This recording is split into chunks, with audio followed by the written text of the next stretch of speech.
mayroong sulat si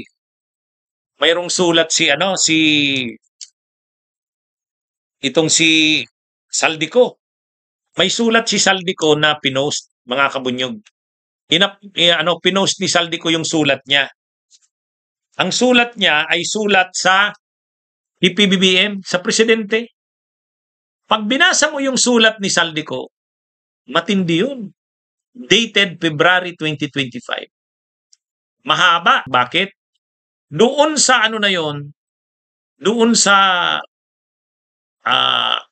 sulat na yon ni Saldico, sumulat siya sa presidente kay PBBM para ipaliwanag yung mga nangyari sa Congress tungkol doon sa budget ng 2025 dahil masyadong ang kontrobersyal. Ngayon, sa sulat ni Saldico, mahaba yun. Grabe, binabanggit niya talaga doon si Chis Escudero. Si Chis Escudero daw, ganito, talagang, yung mga usapan tungkol sa insertions, anong ginawa ni Chis Escudero, nakadetalye doon, mga kabunyog, mga kababayan, doon sa sulat ni Saldico. Sayang nga sa totoo lang, itong si Saldico, kung uuwi lang siya sa Pilipinas, at lahat ng mga sinasabi niya doon sa mga video niya, at lahat ng sinasabi niya doon sa sulat niya sa presidente, doon, talagang doon, dinitalye niya yung papel ni Chis Escudero. Grabe. Kaya itong si Chis, pa-cute lang ito. Pero doon sa sulat ni Saldico, makikita mo ang garapal na galaw ni Chis Escudero. Akala mo, pa-cute na parang makata pag nagsasalita. Pero doon sa sinalaysay ni kwento ni Saldico doon sa sulat niya sa presidente, talagang dinitalye niya ano yung mga maniobra ni Chis doon sa budget. Mga kabunyog, pinakikita doon na si Chis ay swapang. Doon sa sulat. Sayang nga Bakit? Kung nandito sana si Saldico, umuwi siya dito at ikwento niya yung mga sinabi niya doon, mai-expose sa tao sino si Chis Escudero at anong ginagawa niya. Anyway, sila naman yan Ang lumalabas, si Saldico at saka si Chis Escudero, sila talaga yung grabing maniobra doon sa budget ng 2025. Kaya lang, mga binabanggit din doon ni Saldico sa sulat niya sa presidente na yung mga instructions ng presidente kay Adrian Bersamin, saka kay Amina Pangandaman, lahat binabanggit doon.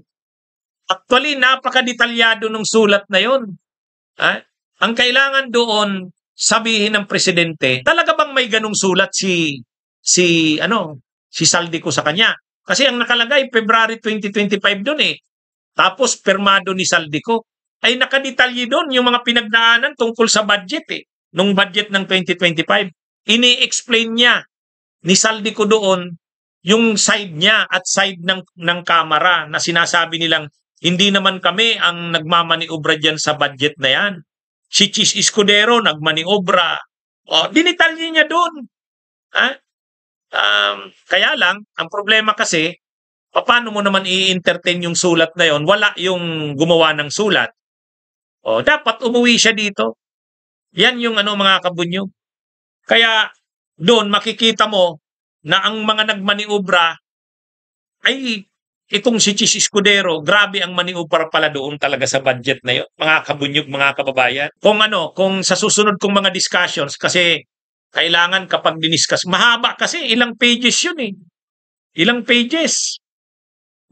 Pero makikita mo doon sa mahabang sulat na yon, mas grabe pa nga yung ni-reveal doon ni Saldico kaysa doon sa kanyang mga video-video. Doon sa sulat niya, naka-address sa presidente. Naka-address sa presidente. At pinaliwanag niya doon. Sabi niya, hindi kami sa Kamara ang may kasalanan ng lahat ng yan sa problema sa budget. Kwininto niya, anong ginawa ni Chis Escudero? Anong ginawa nila Yusek Adrian Bersamin na nag-relay sa kanya? Sabi niya, hindi kwininto niya doon.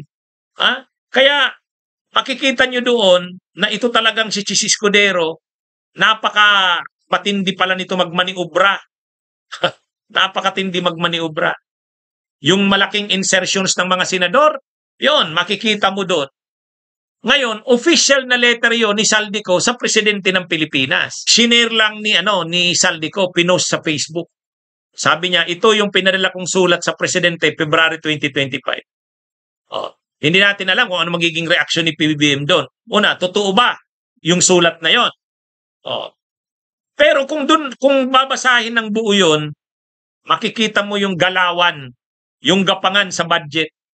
Yung hindi natin nakikita sa mga live na coverage ng deliberation sa budget, nandun sa kwento. Makikita mo, at isang malaking bahagi doon na ni-reveal ni Saldico yung mga maniobra ni Chis Escudero. Kaya pala tahimik yung mga senador, ano? Akala mo hindi sila involved sa mga maniobrahan sa budget, sa insertions. Kaya yan mga kabunyog, mga kababayan. So ang nakakalungkot dito, sa COMELEC, nalusutan na ni Chis Escudero.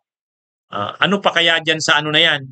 Yang mga flood control na yan. Kailangan din talagang imbestigahan si Chis Escudero. Ay di ba yung bagman ni Chis Escudero, si Maynard Ngo? Yan yung bagman. Sabi ni Yusek Bernardo, ni dating DPWH Yusek Bernardo, ang bagman ay si Maynard Ngo. Si Maynard Ngo ay negosyante. Kaibigan ni Hart Evangelista, kaibigan ni Chis Escudero. Tumatambay madalas si Chis Escudero doon sa yon, Cork Wine, yung tinda, yung establishment na pag-aari ni Maynard Ngo. Itong si Maynard Ngo ay na-appoint ni PBBM sa administrasyon ni PBBM. Na-appoint ito bilang sa China. Yung parang emisary ng liaison officer ng Pilipinas sa mga negosyo sa China. Kaya itong si Maynard Ngo. Ay ito, may mga pictures ito si Maynard Ngo na kasama si First Lady Lisa Araneta.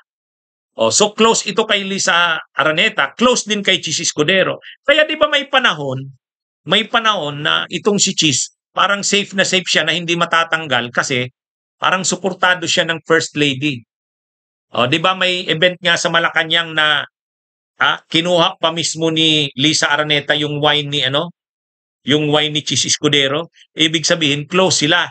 Kaya lang, nung medyo siguro talaga masyado nang sira si Chis Escudero, kahit si Lisa Araneta, hindi na siya kayang dipinsahan. Kaya natanggal sa pagka-Senate President si Chis. Bunyog, halikan na kasama ka. Bunyog, kapag buklod ay may pag-asa.